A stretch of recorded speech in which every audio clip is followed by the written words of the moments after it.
Hi, and welcome back to Politodoxy. I'm your host, Aaron Friedman. Today it's an honor to have here one of the great thinkers of Islam, although the Islamists would have to disagree, the great prophet, apostate prophet. And he has foretold many great verses of wisdom upon us. So he is somebody who was an ex-Muslim, now turned his his own leaf in life, turned a new leaf, and started to expose Islam for what it really is about. Although secular Muslims, we're not talking about you. We're talking about those who actually follow what the Prophet has to say, as you guys will soon see. So, and yeah, he's the host of Apostate Prophet on YouTube. He does a lot of good work with David Wood, also a ex-Muslim now turned Christian. So I would like to start this out with first for you to introduce yourself on your own terms and give us a fast rundown of your life story. Sure. Thank you so much, Aaron, for having me here. First off, it's always a great pleasure and a great honor.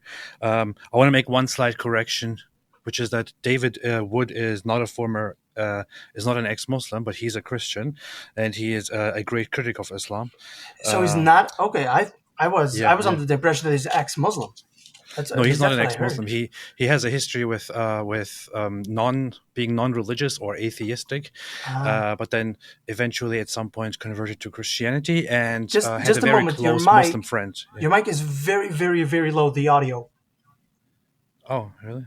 Okay. Let me see. Maybe I can do Uh, something on my side. is it better now? Let me see here. Is it better now? Do it again. Now? Yes, it's How way about better now? now. Okay, okay. So, just one correction here, which is that David Wood is not an ex-Muslim. He is, Understood. but he is a Christian and critic of Islam, and he was at some point an atheist, I think, before, but then he converted to Christianity, and he had a close friend who was a Muslim, whom he also converted to Christianity. So he has a history with Islam, and is a great critic of it. So, just want to Well, clarify that. David, if you're watching this, then I apologize. That I was under that impression because I've seen what he has to say, and he's also very well versed in Islam. So I was under that impression. But anyway, continue. That's true. That's true. Well, that's a compliment. Uh, so, yeah.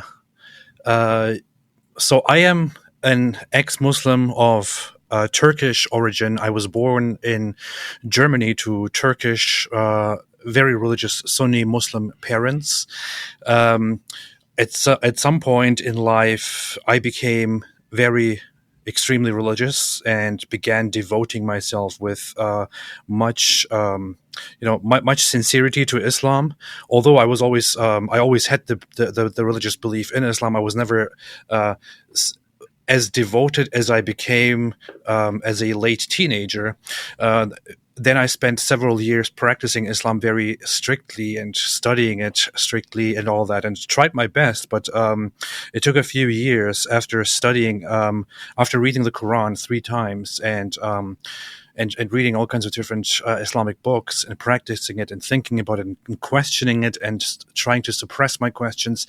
Eventually, I found myself no longer believing in Islam, which was very hard to admit because I was really scared. But eventually I left Islam. And after a while, for a few years, I went on simply trying to find a new meaning. But after a while, I started speaking out against Islam and against the spread of Islam because I observed that a lot of Muslim preachers and apologists are really whitewashing, sugarcoating, and depicting Islam as something very nice and very cool and very peaceful and not a problem at all. They twist Islam. And I know that from experience, I myself was part of communities that spread Islam by kind of, twisting it and suppressing what the religion actually says and teaches and all that. So I decided to just be one of those who openly and honestly speak about what Islam actually is about. I didn't want what I know of it to go to waste. So I found myself here speaking out. So I could assume that you would get a lot of hate because I know questioning the prophet is an absolute no-no.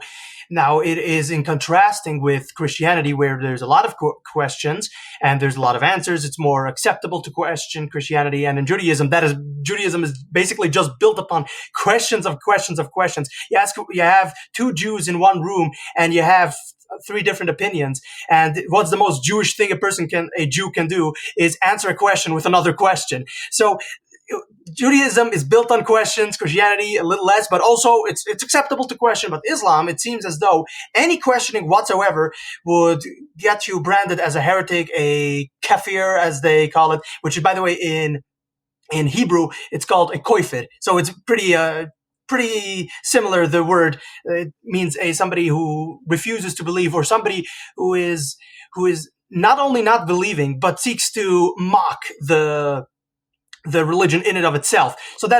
So it's almost as if anything you question anything about Islam, then you get branded as a kafir. You are a heretic. You got to be punished. You can't question Muhammad because he's the last prophet. Although we are being graced by the truly last prophet before us right now. So I would like to know, what did you lose? Did you lose friends? Did you lose family members? What happened with regarding that? I love the thing about Judaism, by the way. It is a well-known phrase, right? In Jewish culture, two Jews, three opinions, If not more, or one Jew, two opinions. Yeah, it's a very it's funny, but it's a very interesting and very nice idea. In Islam, it is not like that at all. In Islam, it is quite different. So in Islamic tradition, by Muhammad's words, according to the hadiths, which are the narrations about the things Muhammad said and did, Muhammad explicitly said that when that Satan comes to you and puts questions in your mind, like who created this and who created that. Eventually, he goes to who created Allah. When he comes to you, seek refuge in Allah and abstain from such thoughts. So that is his way of dealing with questions. The Quran says that the true believers are those who, when they hear something, they say, "I hear and I obey," and they obey basically like sheep. They don't ask questions. It also further says that when Muhammad and Allah have decreed something, then it is not for the Muslims, it is not for the believers to have any disagreements or questions upon that. They are supposed to simply obey whatever Allah and Muhammad say. So that's how questioning and how thinking is handled in the Quran. Throughout the history of Muhammad, people who questioned or who had any kind of disrespect, getting out of line, were treated with harshness. After Muhammad's death, any differences between the remaining Muslims in Arabia were squashed by the first caliph, Abu Bakr, declaring war on everyone in order to subdue everyone and put them all under the fold of Islam, where everyone thinks exactly the same and nobody gets out of line. This is how things are handled in Islam. Muhammad also said that whoever leaves his religion is to be put to death. And this has been traditionally practiced very strictly in Islam, in Islamic history. It is today still illegal in a dozen countries that are Islamic to leave Islam and to entice others to leave Islam and things like that. So this is a big problem. And if somebody leaves Islam and openly declares that they have left Islam, it is punishable under Islam, but also among the regular Muslim population, this is considered treason. It is considered treason. It is not just that you lost your faith and you made your own decision. It is that you have betrayed the entire Muslim community, the Muslim ummah, the Muslim nation, and that you have betrayed your friends and your family and all that. So as the result of that can be very severe. Lots of people that I know of, ex-Muslims, are persecuted, are threatened, mistreated by their families, friends, people who know them.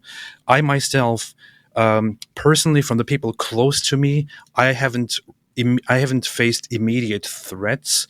Only one person who knew me before said something along the lines of that he would like to chop off my head and throw it on the Taksim Square in Istanbul, but I didn't really take that seriously.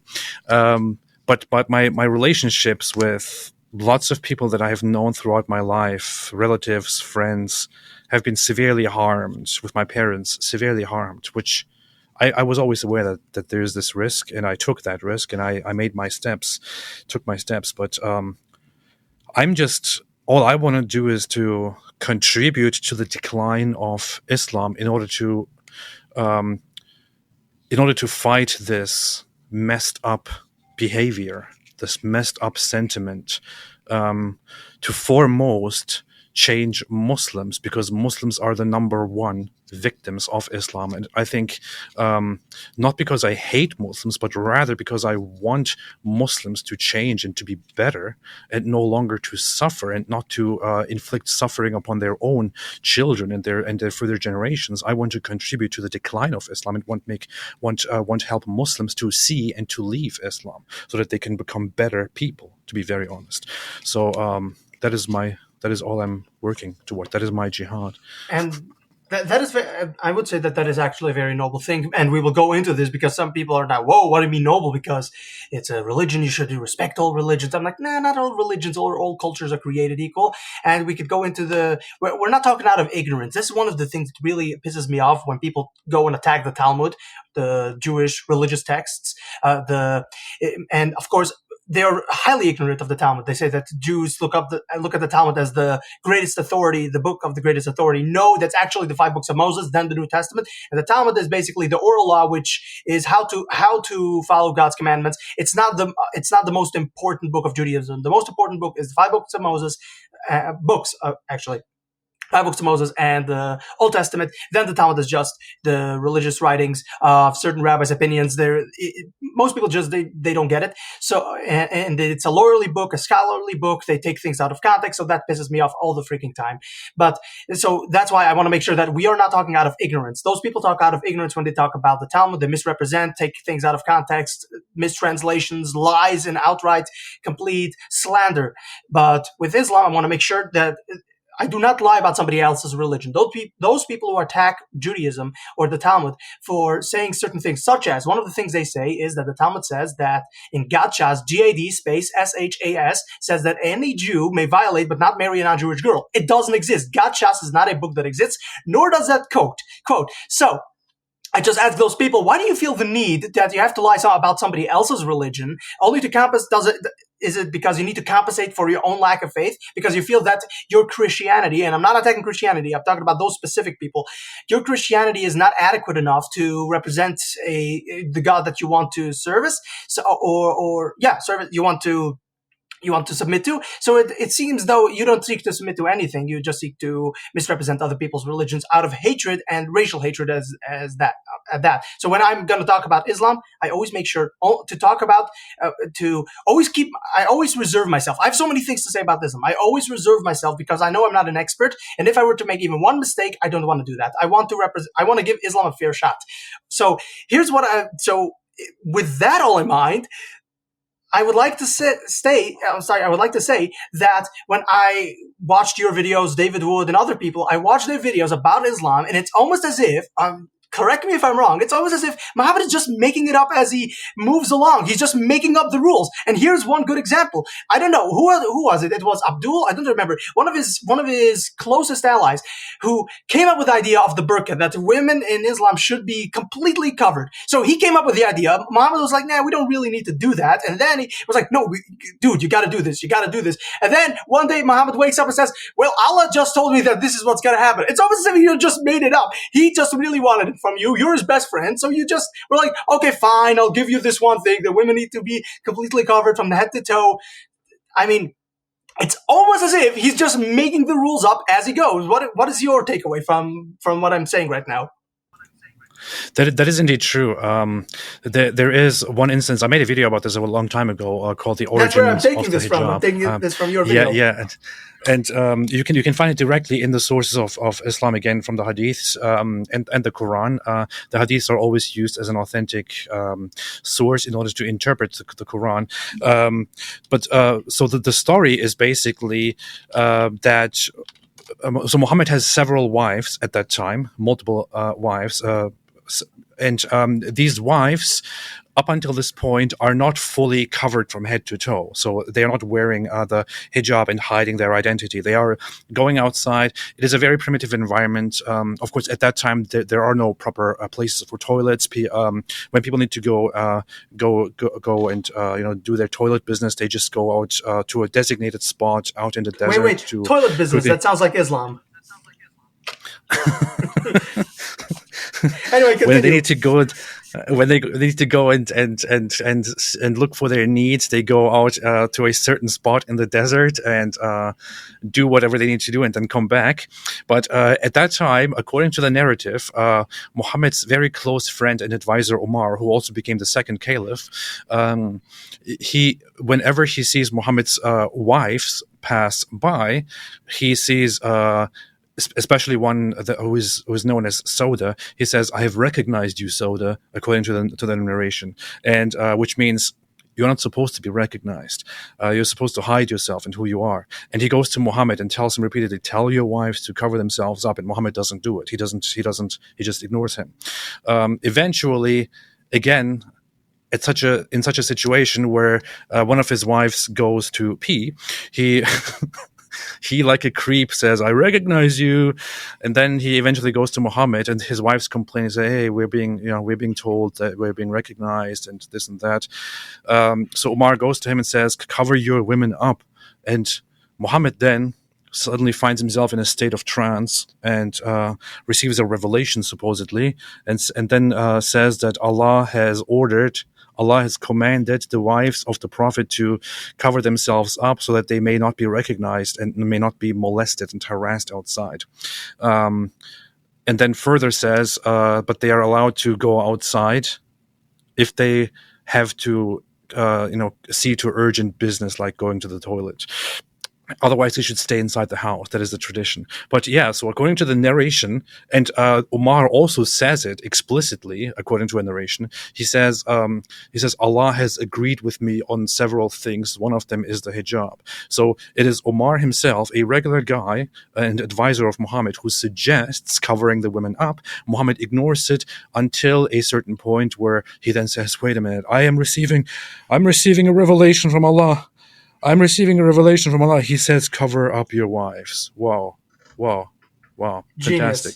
Genius. This just looks like they were making things up, and it's hard to say whether Muhammad was actually making things up and if there was a plot ongoing, or whether Muhammad genuinely thought that he was receiving revelations, but he just had severe problems, because there are other narrations that indicate that he was dealing with some severe mental problems, like collapsing, seeing hallucinations, getting intense sweating episodes, and hearing loud noises of bells ringing, which he would then interpret as revelations after his state is over, and so on. So there was a lot of weird stuff going on there. I would say it was possessed by demons. I mean, I know, you probably don't believe in. That's one interpretation. Yeah. That's one interpretation. Even somebody who may not specifically believe in demons, I guess you could make an exception for Muhammad, because he himself admitted that he thought at first it was demons. And I would say, actually, you're onto something there. It might have been demons.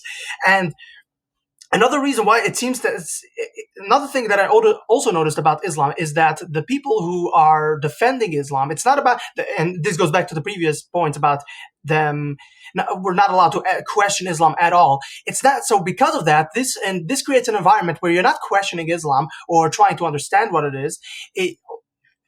You are only allowed to rationalize the terrible things that happened only after the fact. So Muhammad had sex with a 9-year-old girl. Okay, we're going to have to rationalize it, as Muhammad Hijab has done multiple times. And every time he does it, I'm like, dude, you are clowning yourself so hard. Stop talking about this. I mean, if I were on your side, I would say, stop talking about this. You just don't bring it up. You're only losing. You are losing this entire conversation. You cannot. So he's just rationalizing it. What's the other one? I'm loving it, to be honest. Me too. I love it. I love the fact that we. Yeah, the fact that we talk about like pedophilia, child marriage, justifying Muhammad's marriage to children, and justifying child marriage today and on different occasions throughout history, I love it. I love that we talk about this when we talk about Islam. I mean, you see so often whenever there is a controversy surrounding Islam, it revolves around very sick issues like whether it is okay or not to marry a little girl. Daniel Kikuchu is the one who said that it's that at any age a girl can be taken as a sex slave in war because it's better than leaving her, to die on the field. If a girl shows early signs of maturity, which is very vaguely defined, you can have sex with her. It could be as early as 3 years, even 11 months, 4 years, whatever it is. So these are the things that we talk about when we talk about Islam, and it's great because it's a great indicator that Islam brings a lot of sick things into the conversation. I think we should talk more about these things. We should focus on that. I love it. Absolutely. This is what I always bring up because, I'm ultra-Orthodox Jewish. So I get a lot of heat from Muslims because, what does it say in the Talmud that you could have sex with a 3-year-old girl? I'm like, no, the Talmud is talking about the dowry. So they say that if in the case after the fact that a girl was violated and she happens to be 3 years old, then that girl, once turned 18, can advertise herself as a virgin in order to get a higher dowry. That's what they're referring to. They're not talking about, it's okay to do. It's saying that, okay, this girl suffered. So how can we minimize the suffering? Well, we're going to allow her to advertise herself as a virgin, so to get a higher dowry. It's mercy. It's a mercy thing. It has nothing to do with allowing you to have sex with a 3-year-old girl. It's giving the girl mercy. That's what the Talmud is referring to. And then another thing, and this is, I don't blame people who misread this one because it's kind of hard, but for anybody, but I do blame them for not actually trying to look into this more because they're misreading this. So this is the one where it talks about having sex with a 3-year-old boy. So the Old Testament, the 5 books of Moses says that anybody who has homosexual sex is supposed to get the death penalty. That's according to the 5 books of Moses, right? So the Talmud is now discussing, okay, how many sins have been incurred, for what are they guilty of, and so on and so forth. So they say that so the words that they use it's a little tricky. So what they say is that the person is not guilty. That the person who has sex with a 9-year-old is not guilty. The problem is that most people who read that leave out a very important two very important words. One word is active, and the other word is passive. So what the Talmud is talking about, active. So the Talmud is saying that a boy of 9 years old can never be the active offender because he's incapable of that. But he could be the passive victim of allowing himself to be the one who's sodomized. So the Talmud is saying that the person who is the initiator is not guilty of passive sex with a 9-year-old, but is obviously guilty of active. So the Talmud is trying to make a distinction because if the person is guilty of passive, then the boy would be guilty of active, which would mean the 9-year-old would also have to be put to death. So the Talmud finds a way to make sure that the boy is kept safe because he's incapable of being the initiator, and the man and the adult male, that he's putting all the guilt on him. So people read that and they think, okay, you see, the Jews are also allowed to do this. And I'm like, no, you are completely misreading this. Furthermore, it's quite funny to think that the Jews or the Talmud, which in a previous verse, like two verses upwards, if you were to read upwards, it says that that death penalty is incurred for homosexual activity. So wait a minute, how does it make any sense that the Talmud would say that homosexual sex is guilty by death? You get the death penalty. Meanwhile, sex with a minor, that's less worse. No, that's way worse. That only makes it way worse. So that's an inconsistency there. But so those Muslims try to attack me on that. They really they just don't. Correct me. Go ahead. Correct me if I'm wrong, but you also have the Mishnah tradition, which is that so at a certain point, it was, I think, the age of 12 or 13 was considered a minimum age for marriage, but the ideal age, I think, according to the Mishnah, is 18, right? Yes, precisely. Shmoina Esra Lechippah. That means by Shmoina means 8, Esra means 10, so that means 18. Lechippah means to under the wedding. It's basically like a makeshift tent that we bring the groom and bride under. So that's basically what it is. At 18, you should get married. So that's the ideal time to get married. So yeah, but So they attack me thinking they're onto something. They're absolutely not onto something. They are retarded in that sense. So what I always bring up is immediately, okay, so now do Muhammad. Okay, I hear you what you're saying. Now do Muhammad. Oh no, we can't do that. So this is what I really love talking about to Muslims is always listen. I understand that you're gonna also what Muslims are gonna do. They're gonna bring up the fact that David killed somebody's wife. King David, he killed somebody's wife, and then married her, and other kings of other Jewish kings had so many wives, and they did all these terrible things. So you see, nobody's perfect. I'm like, yeah, I understand nobody's perfect, and the Jews nowadays, and even the Christians are admitting that yes, King David was not perfect, Saul was not perfect, all these kings were not perfect. But that's kind of the point. What you are saying is Muhammad is perfect. Muhammad is the divine word of God. So you can't say the entire argument of yours is to say that he's the divine word of God. The last prophet, he was perfect in every way. So that means whatever Muhammad does is the gold standard because whatever he does is perfect. So this is a huge inconsistency when it comes to Muslims. Yeah, this is actually a very important point where Islam appropriates biblical texts and biblical tradition and then completely misinterprets it, misrepresents it, and misunderstands it.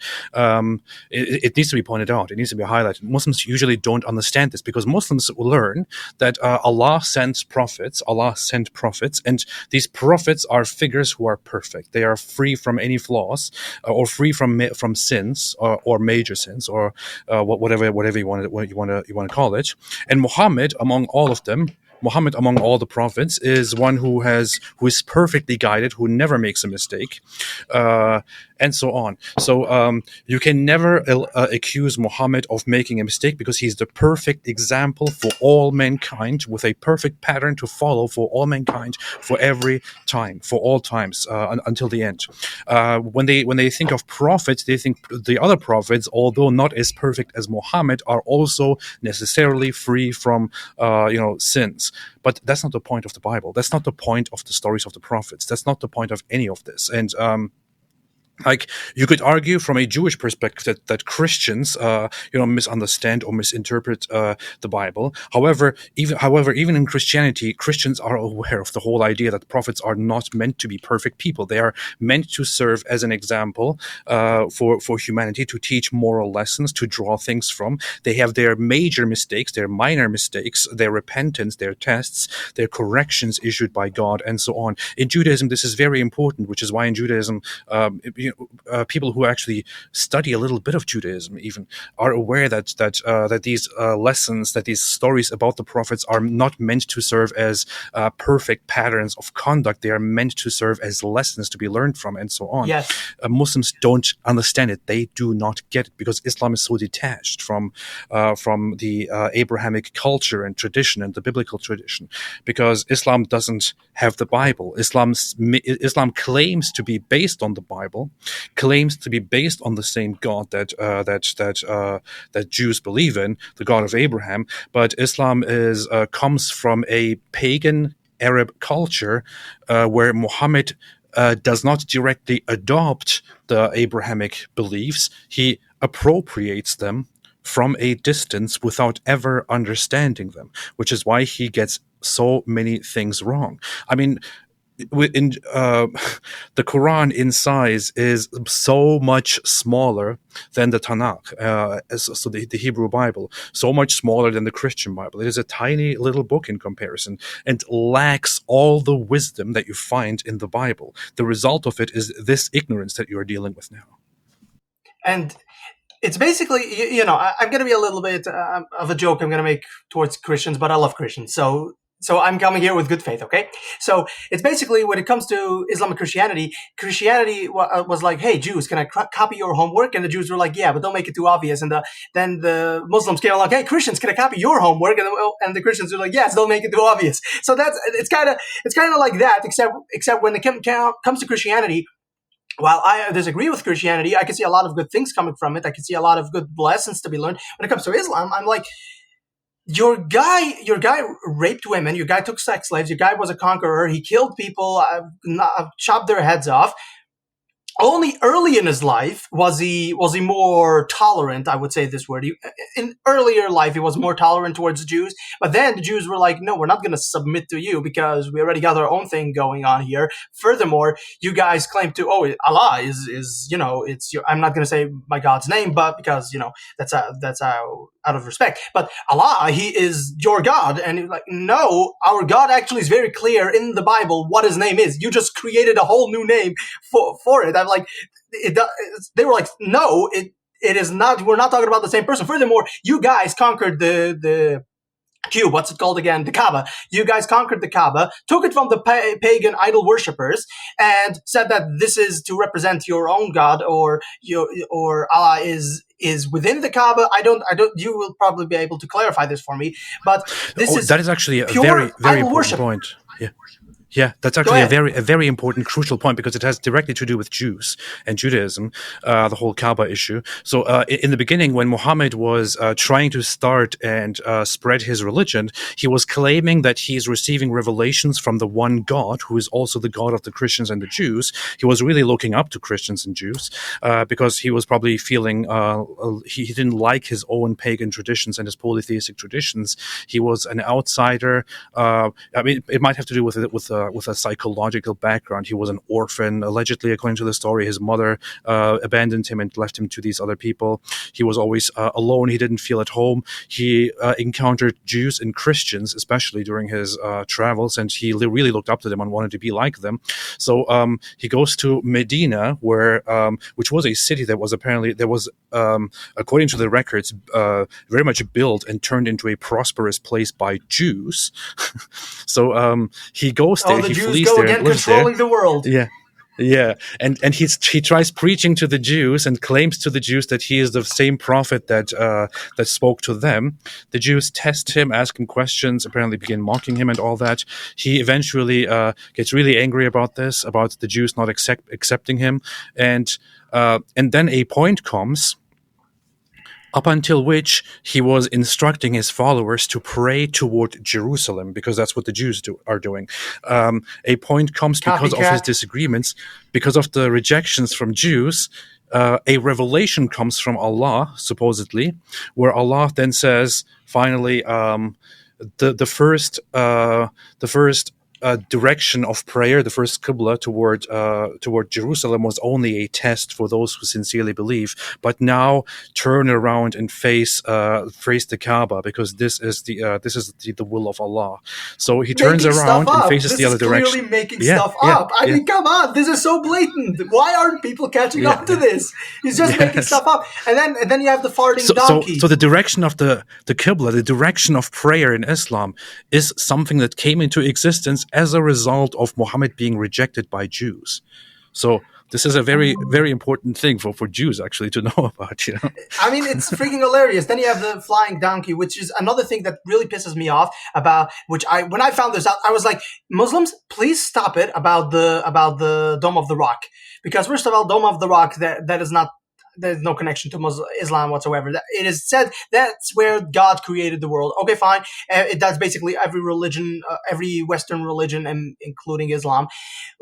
And Islam is not a Western religion, but anyway, every Western religion has its roots there. Okay, fine. So that's an equal opportunity place for where everybody can lay claim to. But Islam claims that the Al-Aqsa Mosque is located in Jerusalem. And the moment I found out that there's actually, the Al-Aqsa Mosque wasn't built in Jerusalem, and it didn't exist only 49 years or 46 years, I don't remember, after the death of Muhammad. So when Muhammad said the dome of the Al-Aqsa Mosque, he wasn't talking about the one in Jerusalem. He was talking about one located in Saudi Arabia. Am I correct in that? Well, the general theory. So this is a big issue of confusion. Muhammad allegedly says in the Hadith, when he's taken on a night journey, when the angel Gabriel comes to him with a horse, A farting donkey. Maybe before we continue, I think I found those donkeys. Give me a moment. I will show you in a moment what I found here. Share screen and bookmarks. Enter. So let's see here. I think I found the donkey. Let me show you in a moment. This only makes sense. Okay, I think yes. This is This is, I think, is Muhammad's donkey. I'm not sure. This just may be it. Maybe it only makes sense. Anyway, continue. Yeah, the narration is that it's bigger than a donkey and smaller than a horse, so it looks like they're talking about a mule. But we don't exactly know what it is. But apparently, one step of it reaches the farthest place that you can see, which is a very interesting narrative. So he was woken up one night. Wait. And That put on the doesn't back of really his horse. compute. The farthest place That where you doesn't can make see, sense. that is, I mean, from time to time you can see further. From time to time you can see less. I mean, it depends on where you're standing. That's a very subjective term. That's not an objective. Okay, from here to here. And it doesn't physically make much sense either. Like that one step would reach the farthest place that you can see, which is very weird. Anyway, continue. Yeah, you have to think about that a little bit. But so he was put on the back of that horse, that horse thing, and then he flew to the farthest mosque, and he landed at the walls of this farthest mosque, and for some reason apparently had to tie the horse or the mule to the wall there. So this is the idea, and. From there, he was then taken up to heaven, where he had conversations with all of the different prophets and with Allah, and he bargained with Allah. And Allah first said, I want your people to pray 50 times a day. And he was like, okay.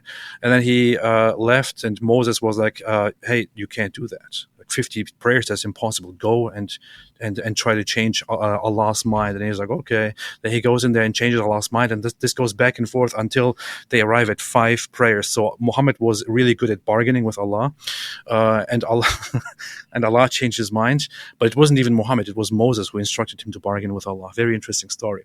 Anyway, then the bargaining doesn't really strike me as odd. I will have to say the bargaining doesn't really strike me as odd, because Abraham himself actually did bargain with God in Sodom and Gomorrah. So I think that he's taking from there. He's like ripping off a little bit from there. Yeah, which people say with God is actually well within the tradition. So I'm not gonna harp on that too much. But people also say, so that is also one of those ideas where this story is most likely appropriated from Jewish stories that he hears from Jews at the time. So, but he just twisted to turn this into a different thing. Then he is then he's brought to hell. He sees hell, then he comes up and comes back down. But this story only later on becomes to be interpreted as him going to the mosque in Jerusalem. But here is the issue. In the Quran, Jerusalem is not mentioned a single time. The only word that is mentioned there is the Masjid al-Aqsa, so the farthest mosque. That's what it is. He goes there allegedly, but what is that place? We only have in the hadiths, which are compiled and written, the authentic ones, centuries after Muhammad's death. Only according to those, this place is Jerusalem. This place is where Allah took him. That is where the farthest mosque is. But historically, as you said, in Muhammad's time, there was no mosque there. There was no such place there. It was taken over. The temple wasn't really there. It was, what was it? I think at that time it was very much an empty spot. Yes. Where the It was mostly where Jews would go to pray, at the Wailing Wall. That's basically what it was about. But it was more or less, it was an empty spot. Nothing major there. Yeah. So I find it quite interesting that Muslims claim that place as, this is one of the holiest places. No, this is not one of your holiest places. Your holiest places are Mecca and Medina, maybe the furthest mosque somewhere in Saudi Arabia. I'm not sure. I don't remember where it was located, but they say that there are interpretations that there is a northern. There are certain northern places within Arabia today, within Saudi Arabia today, that are interpreted to be that. Some people actually say that it could refer to what's that place called?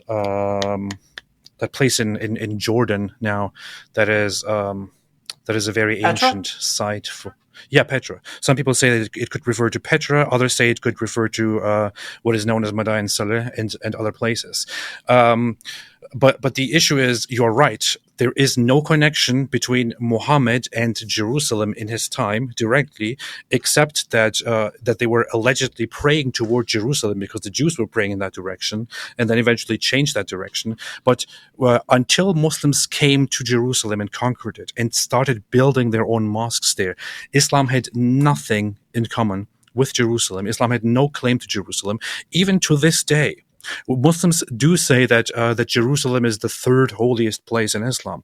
There is not a single place, not a single place, not a single building, not a single site in Jerusalem that is valued by Jews and also by Muslims. So there is nothing historical, nothing to point at, no single example of a site that Muslims can claim, oh yeah, this is a holy site to us as well. This is well recorded in our history. No, there is no single spot. The only thing that exists is the dome that they built and the Dome of the Rock. The Masjid But it's al-Aqsa not. But compound, again, which it's was not a only built prayer after they place took for over. Jews. It's not a prayer place Yeah, for Jews. it's We're not. not praying to the Dome of the Rock or the rock itself. We're not praying to that, and we're also not praying to the wall. We're praying towards the wall as a remembrance, because we don't. Unlike Muslims, we do not worship idols. We do not pray to the wall. We pray to God, but the wall is as to remember that God, where God's house was built. But Muslims, they pray towards the Caba, which is a pagan idol worshipping house, and there were multiple of those. Muhammad ordered his generals to go down. There was a one in Lower Arabia. There was another one, so he ordered, go destroy that one. So we only have one here. And how do we know that this existed? One, I think, where is it written, in the Hadiths or in the Quran, that he ordered to destroy the? It is in the Hadith. It is known as Dhul Khalasa, or the Caba of Yemen. There was one down in Yemen, a Caba that was white, as opposed to the one in Mecca that is black. Or the description is that the Caba has a black stone attached to it, whereas the one in Yemen had a white stone attached to it. And Muhammad ordered his people, his men, after the conquest of the Kaaba of Mecca, to go down there and to destroy that Kaaba. And the narration is also, and this is again authentic hadith, the narration is that his men actually went down there, destroyed it, and killed everyone who was there, and then came back and reported to him, and he said, blessings upon you, may Allah grant you peace, and this and this and that. So he actually commanded his people to destroy the other Kaaba. And we also have books from Islamic records and Islamic historians early on, which report that certain places like the Kaaba and cubes and other things like that were found throughout the Arabian Peninsula. Of course, there's one that still exists nowadays in Iran, or Persia, should I say. There's one that still exists there, and nobody's really talking about it. It's like, and I find it weird that the Iranian government hasn't yet destroyed it, as a lot of Islamist governments have been doing to Zoroastrian pagan places, which, as a Jew, I have no love for pagan idols, but I do have some respect towards anything of culture, anything of that tells a story about a people. So I do have some respect to that, but I'm just pointing out the point that it's pretty interesting that they haven't destroyed that one, because that is a very, very inconvenient truth to the narrative. I guess they think that as long as they don't do anything, it's the Streisand effect. If they were to destroy it, then everybody would start talking about it. Yeah. So I guess it is even that's today still known. Yeah, it's still known today as the Kaaba of Zarathustra, or it is known as Kaaba Zarathustra. So the Kaaba of Zoroaster. That's how it's still known, the one in Iran, to this day. So people don't know about it. Yeah, but it seems that they don't want to destroy it only because they think that there will be a Streisand effect where people would start asking, wait a minute, what was that about? Wait, there was another one in Arabia. Wait, you're doing it's the same kind of thing. This is another thing that really makes me laugh, and it gets so, what's the word I'm looking for? It gets so ridiculous.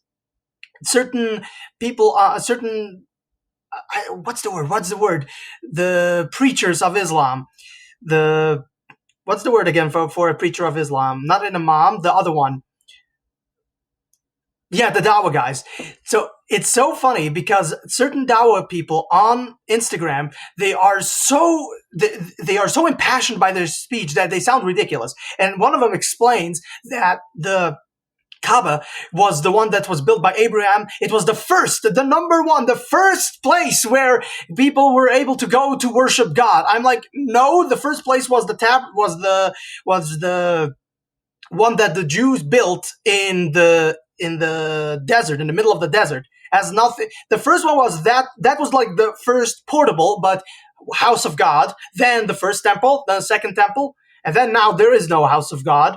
and the Christians claim Jesus is now the house. Replaces the house of God, and Muslims say no, this one was the first one. I'm like, you're not even being coherent. What are you even talking about? Wait a minute, I'm so confused. You're saying that the first God came to the Jews, then He created Christians, and then to Islam. But wait a minute, but there's the inconsistency here. What you're saying is that He created Islam first, because chronologically it doesn't add up. He either created Jews first, Christians second, and then Islam, so He goes throughout the entire world, or He created Islam first, which would mean Abraham built the Caba. But then why even talk to the Jews if He's just going to do the Arab thing or the Muslim thing? It doesn't. The entire thing doesn't. It's so incoherent. It's so laughable. But yet people are giving the respect to Islam as, you have to respect it. Any questioning, you got to submit. What is Islam? You submit yourself, right? It's the name itself. So, and of course, it's the religion of peace. I call it the religion of pieces, but let's just go to the main point that you got to submit and you can't question it, and it's disrespectful to even question Islam. And the same people who have no respect towards Islam, who have respect towards Islam, have no respect whatsoever towards Christianity or Judaism. So I question their motives entirely. So I would also like to that is actually one of the. Go ahead.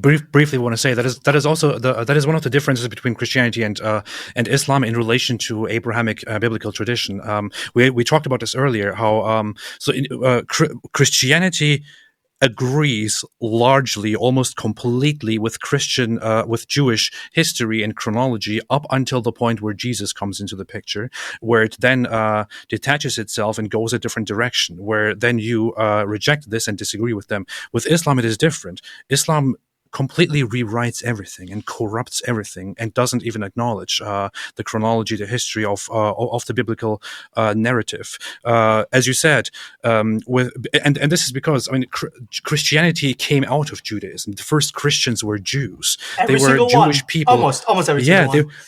They were Jesus Jewish people who opened it up to Gentiles. Let me go a step further, because most Jew haters they really hate the fact that Jesus was a Jew. So they keep on saying Jesus rejected the Jews. He went away. No, actually, as I remember, it's actually the Jews rejecting Jesus, not Jesus rejecting the Jews. That you got that wrong. But he was a Jew. He was much more than that. He was a Pharisee. He was an Orthodox. Pharisee just means an Orthodox Jew. They were the Sadducees and the Pharisees. He was a Pharisee. Later rejected them. Okay, I'm not trying to rewrite history here, but he was a Pharisee, born to the Pharisees, was of them, and was well versed in Pharisee ideology, meaning the Talmud, in order so he could combat them, intellectually speaking, on Jewish law. How do you think Jesus called them hypocrites and all the other things, which I disagree with? But how would he be able to even go toe to toe with the greatest thinkers of their time? How would he be able to do that with the Sanhedrin and the judges, the sages of the time? Well, he was well versed. He was a Pharisee himself, and he later rejected him, but he was well versed in Pharisee ideology. So the entire rewriting of Jesus was not a Jew. He was this goes two ways. One is the Jew haters who are Christian say that he wasn't a Jew, and this is the funniest part. The Islamists say it was actually a Muslim.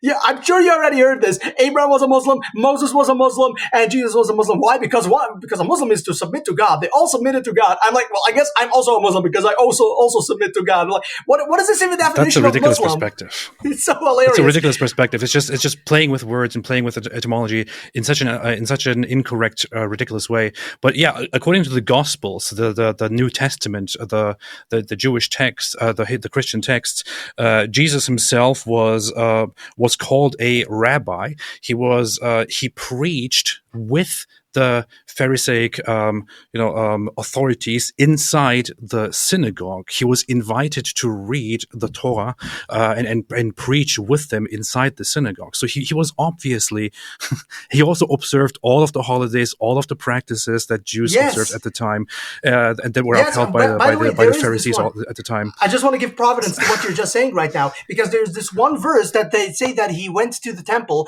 to celebrate one of the Jewish holidays. And dating it back, trying to figure out which holiday it was actually the festival of Purim, which is the festival of, the Haman wanted to kill the Jews killed him, and they were given protection by the king, and they were allowed to kill the people who wanted to kill them, the descendants of Amalek.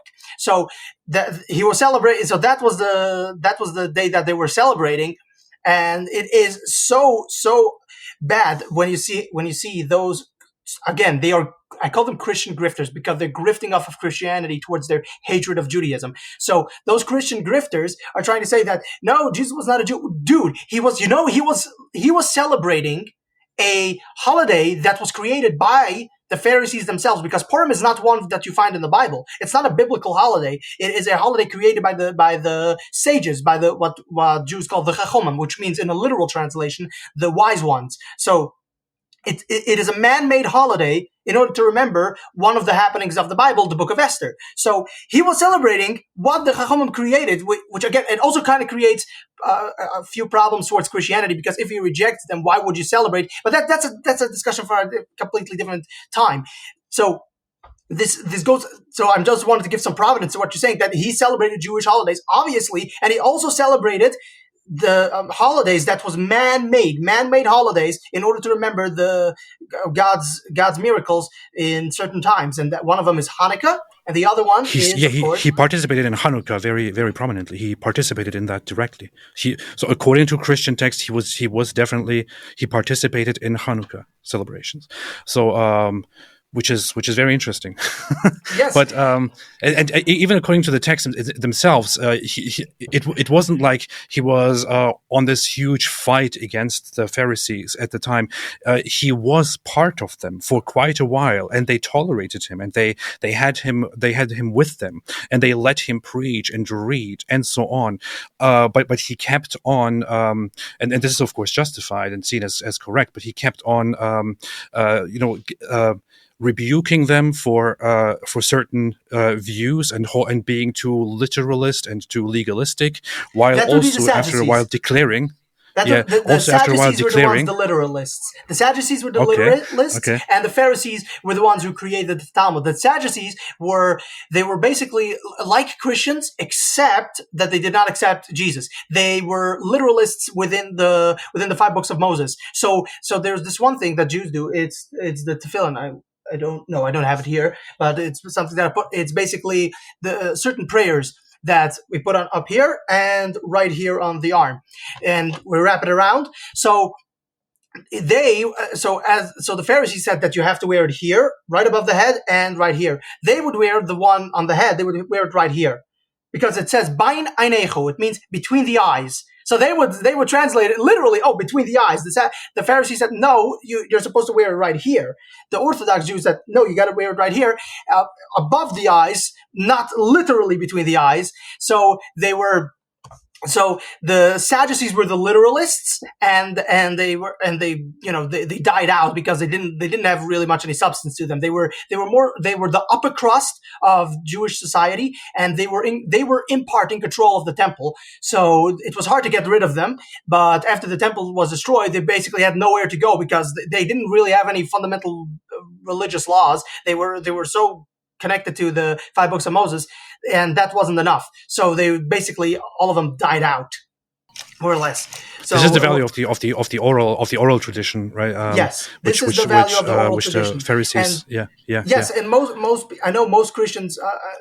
Not most Christians. Those Christian grifters mock the oral tradition. The problem is they just do not understand it, and they do not understand the oral tradition has prominence within the Old Testament itself. There's this one, I don't remember, one holiday that was not a holiday, a fast day that was created by the rabbis of the time. And they created a special fast day, which was not biblical. So what we can see, even in the Old Testament, and this is the I think it's in the prophets, that there is such a thing, that you could create a holiday, you could create your own laws within Judaism. Furthermore, in the 5 books of Moses itself, it states that God says to Moses, not God, Yisro, Yisro is the Hebrew name. I think his name is Yitro. Anyway, Jethro. So he talks to Moses and says that you should create rabbis after you're the head rabbi. You create rabbis under them, and then under them more, and those will answer the questions. Wait a minute, what questions do they have to answer? For the Jews, it's just give them the Bible, just give them the 5 books of Moses, and just write it down and give it to them so they can interpret it for themselves. Oh, wait a minute. So you got to create rabbis. What does that mean? That means that it's open to interpretation. What is the interpretation? Well, that is the oral law. That is the traditional Talmud. That's all it. That's basically what it is. So for those who are mocking the Talmud, it's actually very well established. The question is if it's right or not, and we can have an intellectual debate about it. Not with you. We're talking about something else. But to those who mock it, you're also mocking Jesus in part because he also, to an extent, to some part of his life, that's when he rejected it. But up until some point of his life, he followed it. So your God himself, followed the oral law up until some point. So there's something to this. It's not completely crazy. There's something to this. So he found a problem with it. So he left it. Okay, fine. No, that is a debate that we can have. The question is it completely out of the question? And clearly it's not, because Jesus himself followed it. So let's continue on to something else I wanted to talk about. And that is this new formation of Chrislam, because we're already touching on this a little bit. The Jew haters. And I don't use the word anti-Semite, because anti-Semite now, it used to mean somebody who hates Jews. Nowadays, it just means anybody a Jew hates, because literally everybody's using it the same way, like racism. Everybody's using it. It doesn't mean anything anymore. I want to be precise with my language. So I say Jew hate. It is actually, it comes because of the whole term anti-Semitism was invented or was created for the very purpose of having a racial hatred against people who are of Jewish ethnic origin, and this was, by the way, popularized by an anti-Jewish person himself in the German language, where there was a distinction made between somebody who is opposed to Judaism and somebody who is opposed to Jews, regardless of their beliefs. Altogether, anyone who is of Jewish descendants. So, and that is what was upheld by these racist anti-Jewish people. People still, to an extent, do that. However, there is a very funny trend among today's neo-Nazis and Jew haters, where they will demonize Jews and oppose them. But almost every caricature, almost every cartoon that they draw in order to create some propaganda about Jews includes some very orthodox or ultra-orthodox looking Jewish people, even when they're talking about secular Jews, for example, which is so stupid. It doesn't make any sense. It's so retarded. I'm like, when is the last time they attacked the Talmud? I'm like, when is the last time you saw George Soros, who I hate? I hate George Soros. He's one of those guys fueling the illegal immigration. He's fueling the Muslim immigration to Europe. He's destroying Europe. I hate this guy. I hate this guy even more than you guys. But when is the last time you saw him with a Talmud? I don't remember seeing him with a Talmud. This guy rejects the Talmud. It's just you guys, they are so incoherent. There's this one tweet. Let me see. Do I have? Yes. No, it's way over there. No, there was this other tweet that I had of this guy.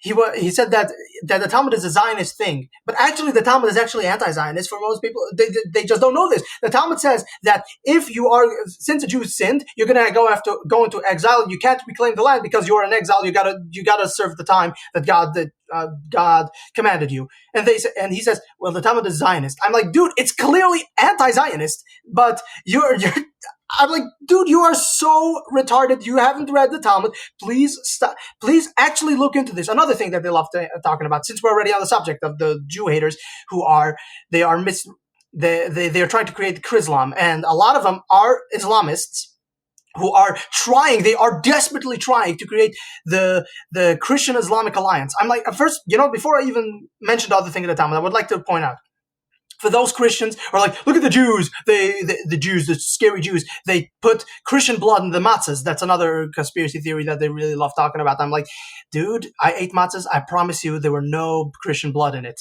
So what those Islamists, Muslims who are trying to create the alliance with Christians are not telling Christians, and what those Christians, they don't really want to talk about, is that let's talk about, first above all else, what are Muslims doing to Christians in Nigeria? Oh, wait, they're genociding Christians in Nigeria. So that's a pretty inconvenient fact. We don't really want to talk about that because we got to talk about the Jews. They're the ones really doing all the problems here, not Islam. Islam is not a problem. Okay, let's talk about what did the Muslims do to Christians back in the day? Well, they captured Christian children. Wait a minute. That's something that they say the Jews did. They captured Christian children, castrated them, and then turned them into military soldiers called the Janissaries to fight. Who to fight? To fight all the Christians. Just militarily speaking, that is perverse. That is a perversion of how military law is supposed to work. You don't just kidnap somebody else's child and then turn them against you. It doesn't work like this. But so you have Islam who does that. Which kind of religion does that? Oh, that Islam does that. But yet they want to create an alliance with Islam. They fail to realize Islam is a dominant religion. It seeks your submissiveness. It's in the word. It seeks your submissiveness, and it's going to dominate you. Case in point, and I'm gonna let you react to what I'm saying in a moment. Case in point, you have Gert Wilders. He said that Islam and European values are incompatible. It just doesn't work.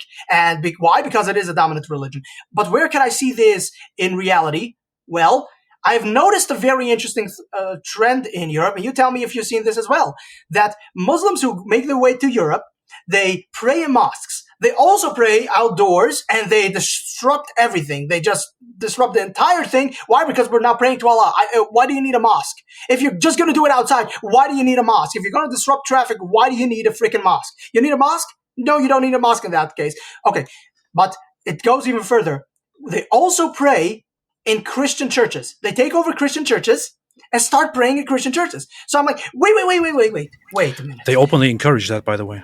They encourage taking churches over and closing them and turning them into mosques. How are you going to tell me that Islam does not seek to dominate Europe? They're humiliating you, Christians, and you refuse to see it. They're humiliating you. They're going into your house, not praying to your God, praying to a pagan idol that is outside the realm of the Judeo-Christian religion. They're praying to something completely different, and it's all in the name of diversity, equity, and inclusion, all the other things. But for those Christians who are trying to create this alliance, Islam it's lying to you. And we will get to that. I just wanted to say taqiyya, but we'll get to the taqiyya after. I want to get your reaction to this. They are dominant. They're going to dominate you. So go ahead. I want to hear what you have to say. Here is the thing. So anyone who suggests, and this is often propaganda that is pushed by Islamists, that is primarily pushed by the Islamists or by the Muslim population in order to kind of deceive Christians into working together against the Jews. But anyone who suggests that Christians and Muslims are actually allies, or Islam and Christianity are actually allies, and that Jews are the enemy, is ignorant or deceptive, but in some way they are horribly wrong. Here is why. First off, take the Quran. There is no way, going by Islam, to interpret it in such a way that Islam is actually allied with Christianity and against Islam. The Quran is quite specific and quite explicit about one fact, which is both Christians and Jews are the enemy. This is what the Quran says. This is where the Quran stands. The Quran says on multiple occasions that the Christians are deluded disbelievers and they will be punished for what they believe. The Christians will never like you. They will always be your enemies. It says further, explicitly, it mentions Jews and Christians together negatively on different occasions. One of them is, and the Jews and Christians will never like you unless you become one of them, and whoever is one of them, Allah does not love them, and they will receive their punishment. In Quran chapter 9 verse 29, it specifically says, fight those who do not believe in Allah and in Muhammad and the last day, from among those who were given the scripture, which means Jews and Christians. If the Jews and Christians don't accept Islam, you are to fight them, both of them, not just one of them, both of them. You are supposed to fight them. In the next verse, it clarifies. In Quran chapter 9, verse 30, it says, the Jews say Ezra is the son of Allah, which is very funny, and the Christians say the Messiah is the son of Allah. They are both deluded. May Allah destroy them. So first off, the accusation, of course, that Jews say Ezra is the son of Allah, which is a very, very funny thing, which we always need to talk about. There's no Jew in history who has ever said that. but it also Tell me you don't directly know declares anything that about Judaism, you know? both Jews and Christians are depicted as the enemy together, both of them. Not one of them picked out. Both are the enemy according to Muhammad, because he had tried to preach to Jews first, then to Christians. Both sides rejected him vastly and mocked him. He declared them both as enemies. In the Hadith, Muhammad says that he has come to fight the people until they testify that he is Allah's messenger, and nobody deserves worship except Allah. He also further says, when you encounter the Jews and the Christians force them to the side of the road and humiliate them. Then he says, may Allah curse the Jews and the Christians, and so on. So you find this throughout Islamic scripture, throughout Islamic tradition, that both Jews and Christians are cursed. Secondly, if anyone wants to suggest that Muslims are actually allies to Christians, are you insane? I would look at the history of Europe. Throughout the history of Europe, over the last 2,000 years, the primary enemies of the Christian Europeans were the Muslims. They were the ones who, from the beginning of their history, started pounding and trying to overtake and get into the Christian lands. The Muslims are the sole reason why the Crusades started. The major How military quick they action, are the to forget. greatest, largest military actions by Christians as a collective were the Crusades. They started and were repeated because of the Muslims, because of repeated letters by Christians to Christian leaders urging them, please come help us. These people are persecuting us. They are not letting us go to Jerusalem. They're not letting us pray. They're not letting us do this and this and that. They are taking us and subjugating us and threatening us and kidnapping our children. Come do something. Upon which the Europeans mobilized and carried out the Crusades. So it was up until the 20th century Islam that was the major enemy, the major threat to Europe, until the West subdued Islam and put it in its place. Up until then, Islam was still hell-bent on conquering and finishing Christianity and turning them into slaves.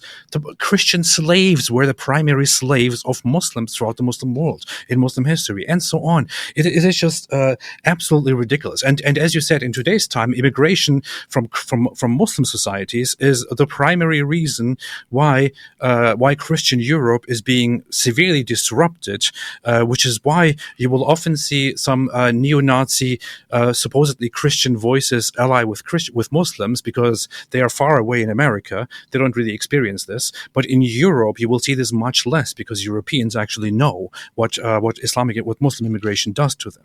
So it is absolutely ridiculous. And this is an Islamic plot to try to create this alliance between Christianity and Islam against Judaism, because they hate Jews more than they hate anybody else, but they also hate Christians, which they don't want to reveal at first. And you will also find some people who are very loud but very small in number among Christians, who try to exploit Christianity and create this fake alliance with Muslims in order to go against Jews. Those are a small number of people, and I would say that Christians should be very offended by those people, because what they're doing is actually they are exploiting Christianity, making use of Christian values and Christian teachings for their own gain, for their own political agenda. Unfortunately, this is going on.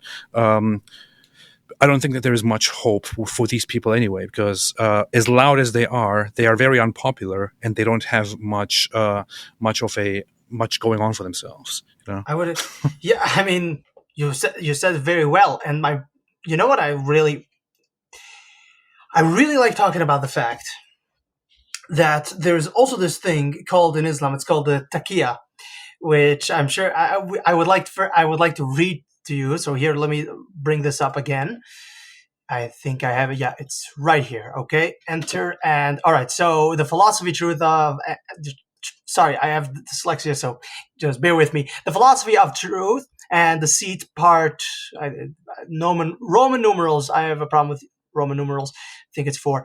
Not sure. Anyway, 5. Okay. It was one of the two. Anyway, Al-Taqiyya, the Islamic philosophy of deception. Generally, the philosophy of Al-Taqiyya means, let us learn to smile to those who we hate in our hearts. This means that Muslims can eat pork and they can drink alcohol. Muslims can even deny their prophet and can even deny Allah.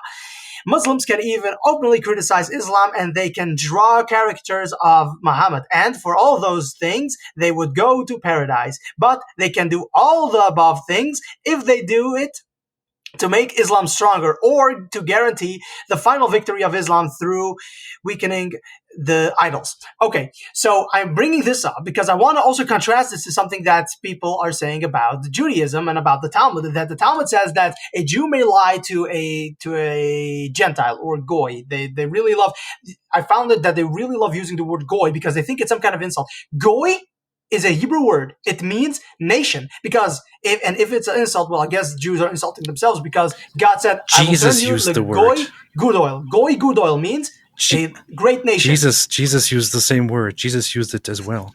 I mean, it means is it means nation. That Goy means nation, and Jews are called Goy Gudoil, a great nation. God promised Abraham, I'll turn your descendants into a Goy Gudoil.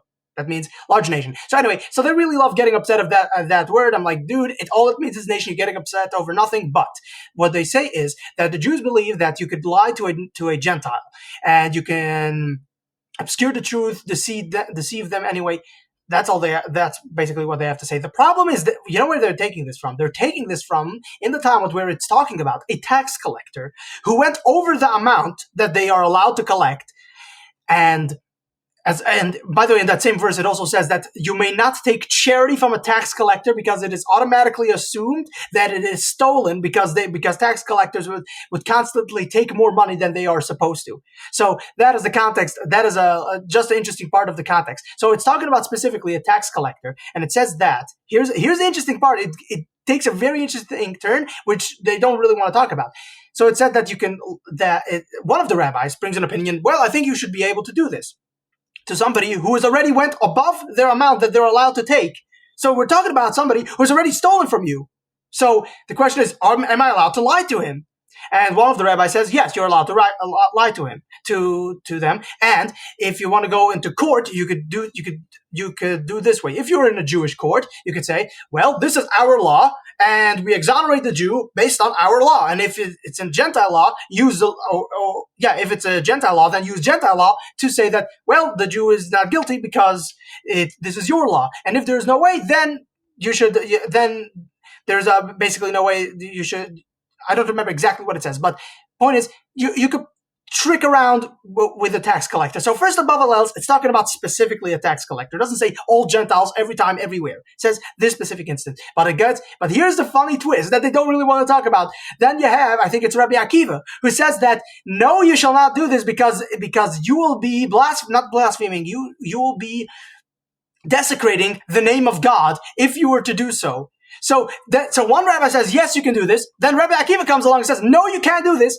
And you have to, even with somebody who is dishonest, you have to be honest. It doesn't matter. The other person is dishonest, doesn't matter. You still have to be honest. So this is something that they really don't want to talk about. So I brought up this, that you could deceive everybody else, and contrast that with what they say about Judaism, because they really need to show, you see, the Jews believe these kinds of things. I'm like, no, you are completely lying about the context. You're lying about, and furthermore, just one more thing, every single time the Talmud says Goy or Gentile or heathens, it's never talking about Christians or Muslims. Muslims didn't exist. That's number one. And Christians were such a small minority that they didn't concern themselves with Christians.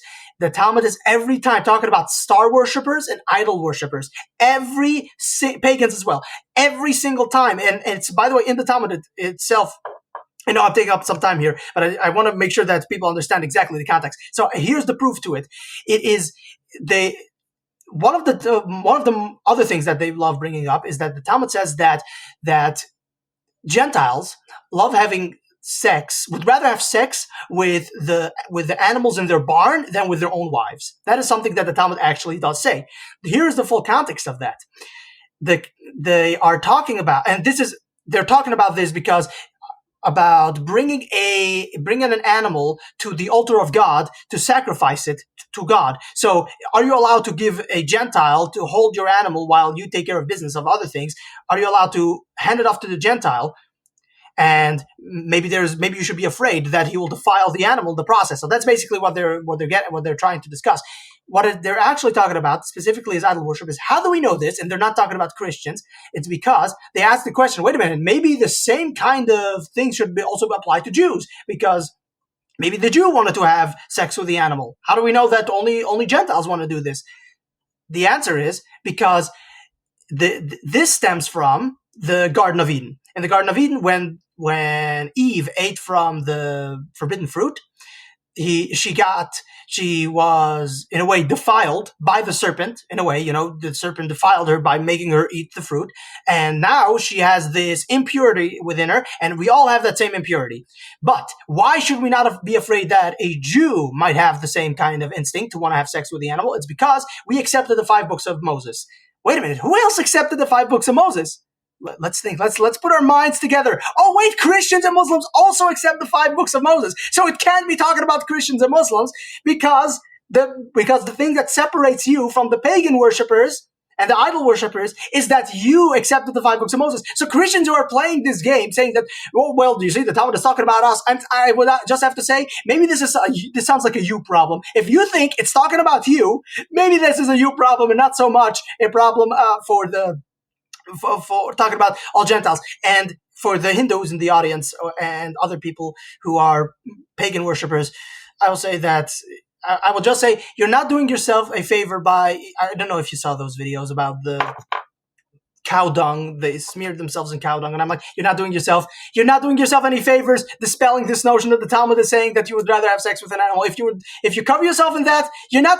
I don't believe it. Just for the record, I don't believe it. But you're not doing yourself any favors by bathing yourself in cow dung. And if you think I'm being offensive, I'm an equal opportunity offender. I offend Jews. I offend everybody. I've been called an anti-Semite. I've been called all kinds of things. So I'm an equal opportunity offender. So I don't really care for that. But anyway, so now that we have sufficiently discussed this subject from all sides, I would like to get your opinion on this, because I'm not the Muslim here, or at least I'm not the ex-Muslim. So, what am I to know? Maybe I'm misrepresenting what the taqiyya is. So go ahead, you tell me what you were taught about the taqiyya.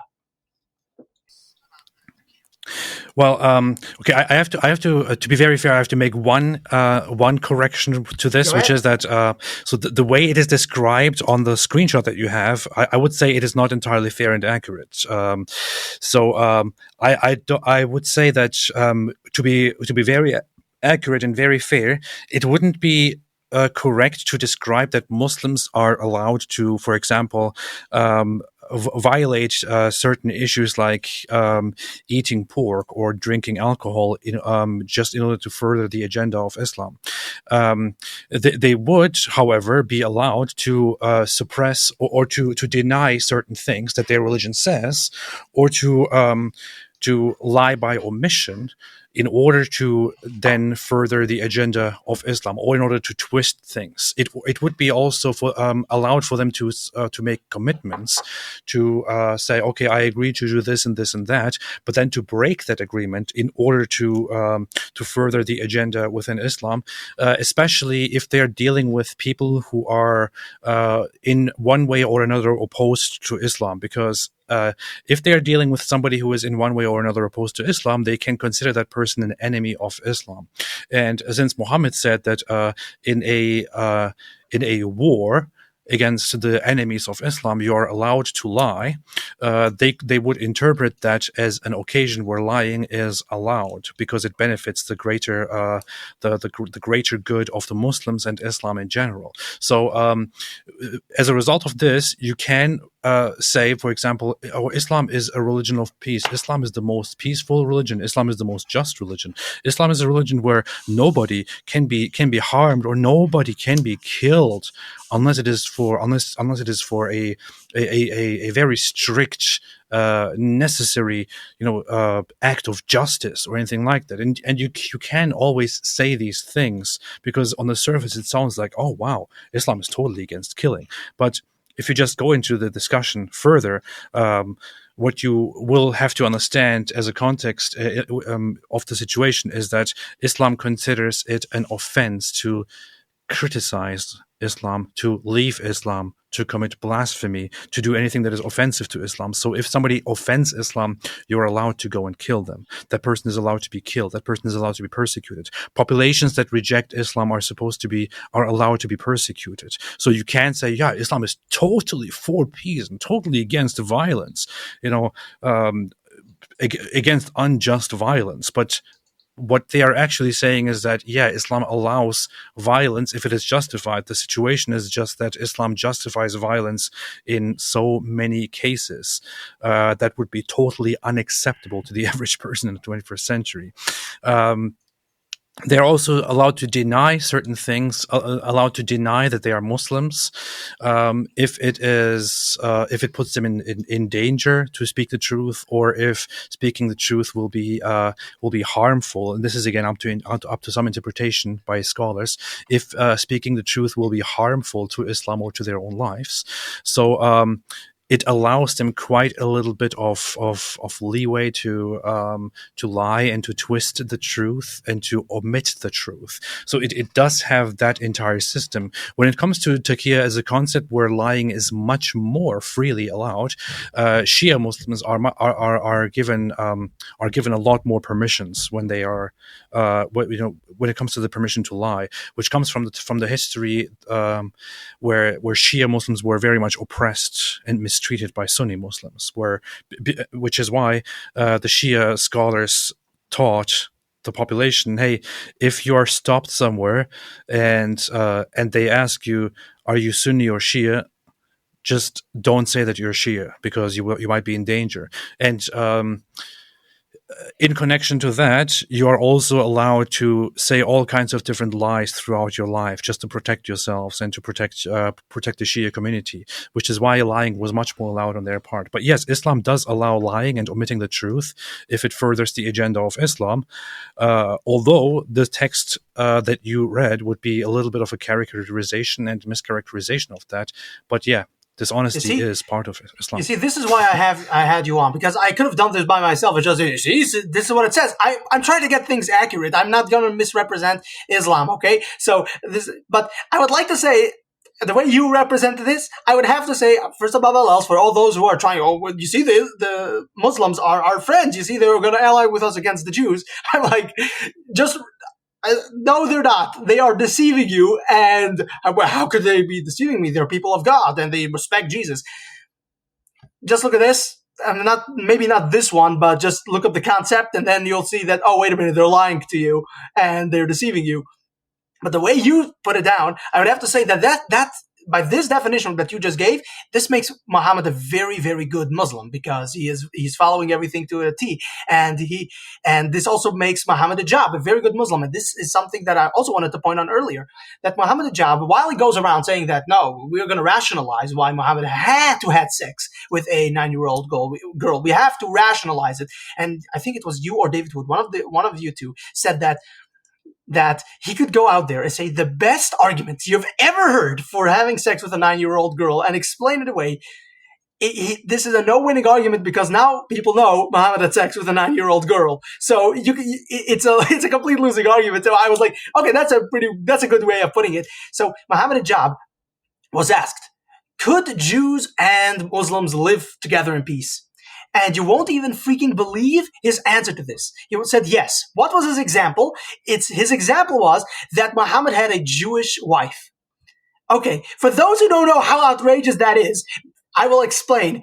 His Jewish wife came from Khaybar, which he massacred the entire Jewish population, took her as a sex slave, and that was his Jewish wife, a sex slave. And that's how Jews and Muslims could get along. If you just submit, you become our sex slaves, we could get along.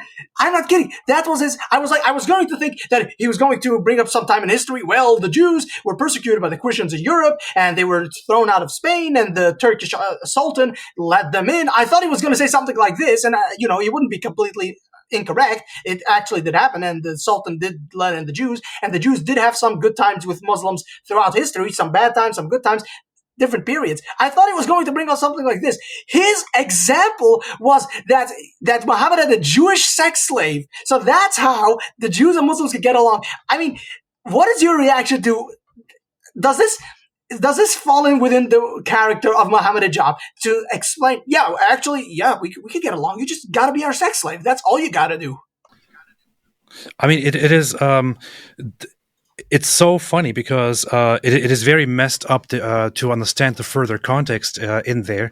This is very much an Islamic way of arguing things, presenting such an absurd, such a horrible argument. He also, I think, within the same conversation or a related conversation, said that that it is totally acceptable or that it is okay to admit for Muslims that that Islam is spread by war, but it is there is no problem with it because Islam gives the opponents, the non-Muslims, different options like paying the jizya and then two other options. What he fails Paying to the mention is jizya that again. those two other options, those I two want you other to touch on options this as well. are Touch on this. The yeah jizya. are What is that? That is the submission. You gotta submit to Islam. yeah It's yeah all yeah dominant. They are a dominant religion. They're going to make you submit to them, yeah. Christians.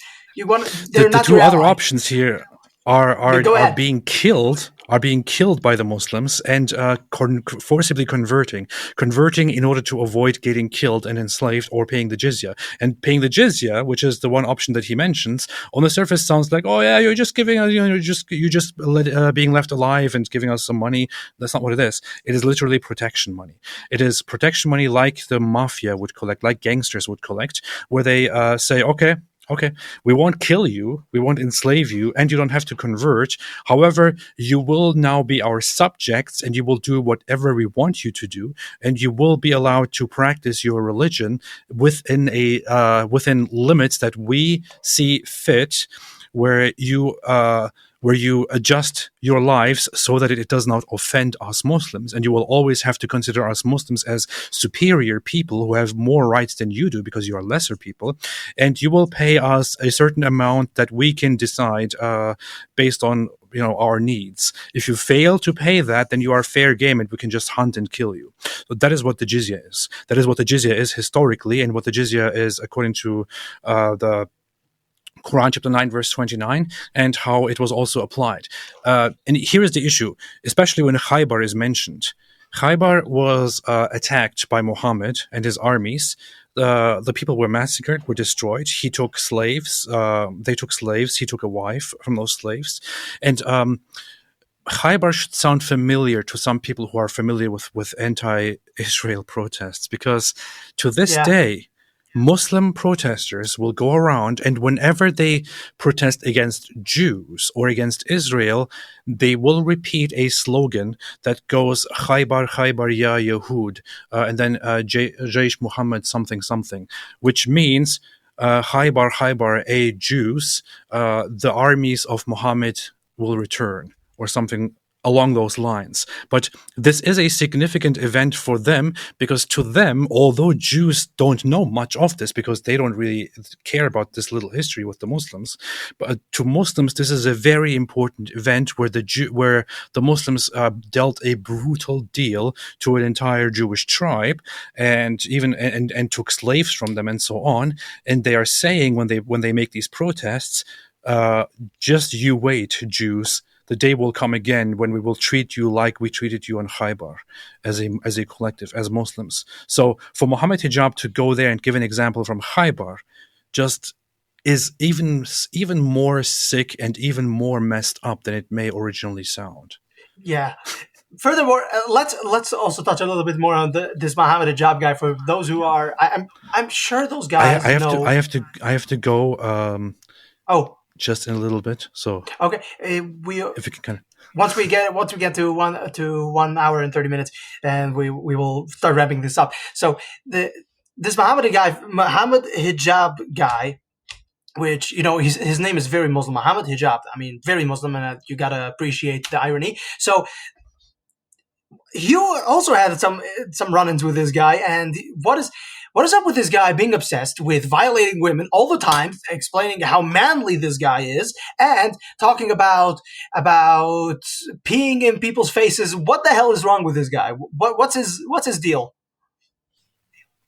He is very much an Islamic apologist who also has very much of an Islamic morality, who believes in spreading Islam by acting tough and humiliating the enemies of Islam. He also likes to be a traditionalist Muslim who gives the early so Muhammad and his early followers as a justification that it is allowed and totally fine to insult people sexually and things like that. And he's very popular. But here is the thing: Mohammed Hijab might seem like a very odd, a very strange, a very messed up individual who is just one of those messed up people. Doesn't say much about Islam in general. It does, because he also happens to be now the most popular Muslim apologist, the most popular Muslim apologist, the most popular Muslim preacher, the most popular dawah guy. When he posts something or when he is hosted somewhere, hundreds of thousands, millions of people tune in because they like listening to him. They pushed him forward and made him popular. He is a good representation of the Islamic mindset, and that should tell you a lot about what Islam actually is. So this has been a wonderful conversation. I would like to also add one more thing, that with all this being discussed, I've clearly came out against Islamophobia, because I do not believe in Islamophobia, because Islamophobia doesn't exist, because my fears of Islam it's not a phobia. It is phobia is an irrational fear. My fear of Islam is very warranted, very real, very rational. So anybody who calls me Islamophobic, I'm like, I fear Islam, but I have very good reason to fear them. Anyway, so I would like, since we've come up to the end of the episode, and before we leave, I would like for you just to stick around like for 2 minutes. I want to make sure that the video is uploaded completely. So just for after I finish recording. Okay, so where can people find you? Because I'm sure that now we have sufficiently upset a lot of people. So I'm sure that they would want to send you all kinds of nasty mean tweets. Where can they find you to send you all the mean tweets? They can find me on X, Twitter. The handle is very simple: Apostate Prophet together. That's it. And you can also search for Apostate Prophet on YouTube, where I'm primarily active as well. These are the two platforms that I have. All right. And for those who want to reach out to me, you can reach out to me at Aaron Politodoxy on Twitter, or Aaron Friedman on Instagram. Or also you could reach out to me at politodoxy@gmail.com on email. And thank you very much for listening to this episode, everybody. You could please share, subscribe, like, leave 5 stars. You know, everybody knows the drill. But of course, the most important thing you can do is share this episode. And remember, my fellow radicals, stay political.